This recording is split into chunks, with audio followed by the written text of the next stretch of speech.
Hello everyone.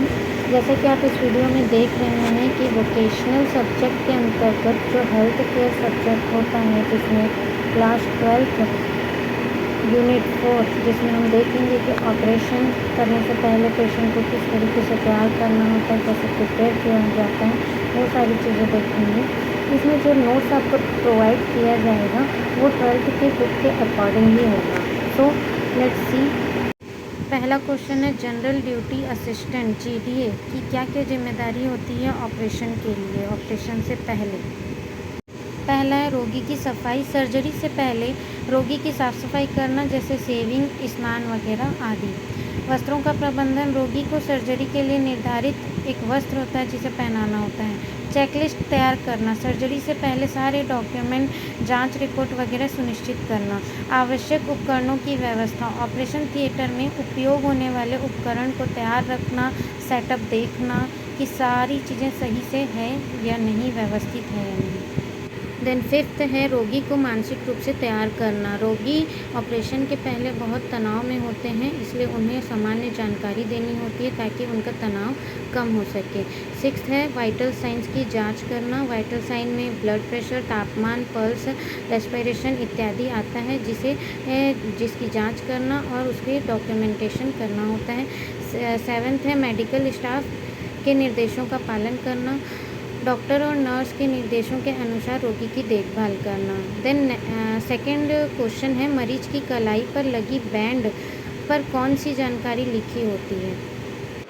यह जानकारी हर hospital में हर मरीज को प्रोवाइड किया जाता है आईडी बैंड के ज़रिए। उस आईडी बैंड में मरीज की सामान्य जानकारी, जैसे मरीज का नाम, मरीज की उम्र, जन्म तिथि, पहचान, आईडी, सर्जरी या इलाज से संबंधित जानकारी, ब्लड ग्रुप, ये सारी जानकारी उस आईडी बैंड में मेंशन रहती है।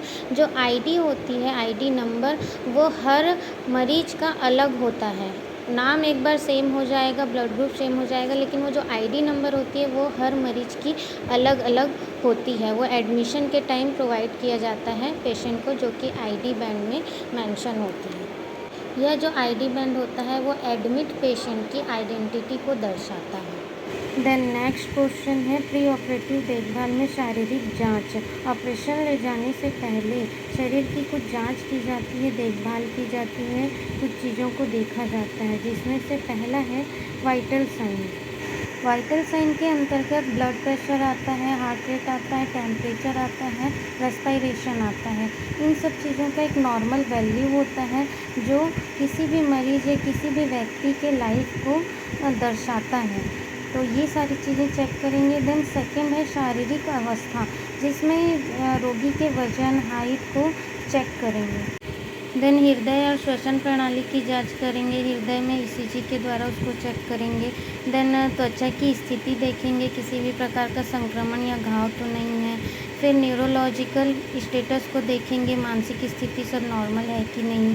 देन शरीर के अंगों की कार्य क्षमता देखेंगे कि इंसान चलने फिरने में कैसा है, उसकी बॉडी एक्टिविटी कैसी है। बॉडी में हाइड्रेशन देखेंगे, डिहाइड्रेट तो नहीं है पेशेंट। एलर्जी या प्रतिक्रिया देखेंगे, किसी भी प्रकार का एलर्जी नहीं है या हो सकता है उस चीज़ को। ब्लड शुगर चेक करेंगे, शरीर में अगर ब्लड शुगर का लेवल बढ़ा हो या बीपी का लेवल बढ़ा हो तो ऑपरेशन नहीं किया जा सकता है, इसलिए ये सारी चीज़ों को चेक करते हैं। इसी प्रकार बॉडी का पूरा फिजिकल एग्जामिनेशन करते हैं ऑपरेशन के पहले। देन नेक्स्ट क्वेश्चन है medical asepsis and surgical asepsis में अंतर। इसे बच्चे नोट में पार्टीशन बना के लिखें तो ज़्यादा अच्छा रहेगा और एग्ज़ाम में भी। तो दोनों की परिभाषाएं देखते हैं। मेडिकल एसेप्सिस क्या होता है? इसमें किसी भी इन्फेक्शन को फैलने से पहले जो रोगाणु होते हैं, सूक्ष्म जीव होते हैं, उनकी संख्या को कम करने की प्रक्रिया होती है। इसमें सिर्फ कम किया जाता है। और सर्जिकल एसेप्सिस में सभी सूक्ष्म जीव जो होते हैं उसको पूरी तरह से समाप्त करने की प्रक्रिया होती है। सेकेंड है उद्देश्य। इसका मुख्य उद्देश्य है मेडिकल एसेप्सिस का सिर्फ केवल हानिकारक जो रोगाणु होते हैं उसकी संख्या को कम करना होता है, और सर्जिकल एसेप्सिस में किसी भी तरह का जो सूक्ष्म जीव है उसको पूरी तरह से समाप्त करना होता है। देन तीसरा है उपयोग का स्थान। मेडिकल एसेप्सिस को कहाँ पे उपयोग किया जाता है? जैसे सामान्य नर्सिंग देखभाल में मेडिकल एसेप्सिस का उपयोग किया जाता है, बैंडेजिंग, इंजेक्शन देना, ये सारी चीज़ों में। सर्जिकल एसेप्सिस का ऑपरेशन थिएटर में, सर्जरी करते वक्त, सर्जरी में, ये सारी चीज़ों में इसका उपयोग किया जाता है। देन स्वच्छता स्तर में मेडिकल एसेप्सिस में सामान्य सफाई या सैनिटाइजेशन में इसका उपयोग किया जाता है। और सर्जिकल एसेप्सिस का स्वच्छता स्तर पे इस्तेमाल सर्जिकल उपकरणों और उसके क्षेत्रों को पूर्ण नसबंदी में इसका उपयोग किया जाता है। देन तकनीक में मेडिकल एसेप्सिस में क्या किया जाता है, हाथ धोना, हैंड वॉशिंग किया जाता है, दस्ताने पहनना, सतहों को साफ़ करना, ये सारी चीज़ों में इसका जो टेक्निक है ये सारी चीज़ें हैं। और सर्जिकल एसेप्सिस में जो टेक्निक है, पूर्ण सर्जिकल गाउन, पीपीई किट पूरी तरीके से पहनना इसका टेक्निक है जो सर्जिकल एसेप्सिस में किया जाता है। देन नेक्स्ट है फोकस। मेडिकल एसेप्सिस का क्या फोकस है, रोज़मर्रा के जीवन में, दैनिक जीवन में किसी भी प्रकार के रोगाणु को फैलने से रोकना है। और सर्जिकल एसेप्सिस का फोकस है किसी भी प्रकार की सर्जिकल प्रक्रिया के दौरान किसी भी रोगाणुओं को प्रवेश करने से रोकना है। नेक्स्ट क्वेश्चन है pre operative and post operative के बीच अंतर। जैसे कि अंतर है तो इसे आप पार्टीशन करके ही लिखें तो ज़्यादा सही है। समय अवधि, प्री ऑपरेटिव देखभाल कब किया जाता है, सर्जरी से पहले की जाने वाली देखभाल होती है। पोस्ट ऑपरेटिव देखभाल सर्जरी के बाद की जाने वाली देखभाल होती है। इसका उद्देश्य, प्री ऑपरेटिव देखभाल का उद्देश्य रोगी को सर्जरी के लिए शारीरिक और मानसिक रूप से तैयार करना होता है। पोस्ट ऑपरेटिव देखभाल में सर्जरी के बाद रोगी के स्वास्थ्य को ठीक करने के लिए देखभाल की जाती है। देन प्रमुख कार्य, प्री ऑपरेटिव देखभाल में जांच की जाती है, दवाइयाँ दी जाती है, सफाई सर्जरी के लिए तैयार किया जाता है। पोस्ट ऑपरेटिव देखभाल में घाव की देखभाल की जाती है, दर्द को नियंत्रण में किया जाता है, संक्रमण की रोकथाम की जाती है और रिकवरी किया जाता है, मतलब रिकवरी मॉनिटरिंग की जाती है। देन फोर्थ में रोगी की स्थिति पर ध्यान।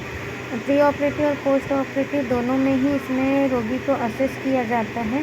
प्री ऑपरेटिव में सर्जरी से पहले शारीरिक स्थिति और मानसिक स्थिति को देखा जाता है और पोस्ट ऑपरेटिव देखभाल में सर्जरी के बाद रोगी की रिकवरी और जो भी कठिनाइयाँ रोगी को होती है ऑपरेशन के बाद उसको असेस किया जाता है, मॉनिटर किया जाता है। देन नेक्स्ट क्वेश्चन है त्रिकोणीय पट्टी। त्रिकोणीय पट्टी का महत्व, पहला है समर्थन प्रदान करना, किसी भी चोटिल जगह पे सहारा देने में उपयोगी होता है, चाहे हाथ हो या कंधा। देन त्रिकोणीय पट्टी घाव की सुरक्षा में भी मददगार होता है, जैसे चोट या घाव को ढक कर रखता है और इससे संक्रमण से बचाया भी जाता है। देन थर्ड है फर्स्ट एड में उपयोग। आपातकालीन स्थितियों में यह पट्टी जल्दी और आसानी से लगाई जा सकती है। गठन में सरल, इसे अलग अलग आकारों और रूपों में आसानी से मोड़ा और बांधा जा सकता है। आप किसी भी आकार में इसको बांधने का प्रयास कर सकते हैं। बहुउपयोगी होता है यह पट्टी बांधने में भी उपयोगी होता है, यह पट्टी का भी रूप ले सकता है और इसे स्लिंग के रूप में भी उपयोग किया जा सकता है। मतलब किसी भी तरीके से सहारा, जैसे अगर फ्रैक्चर है तो उस जगह को आप इस पट्टी के ज़रिए सहारा प्रदान कर सकते हैं। ओके, ये सेशन यहीं पे ख़त्म होता है। Thank you.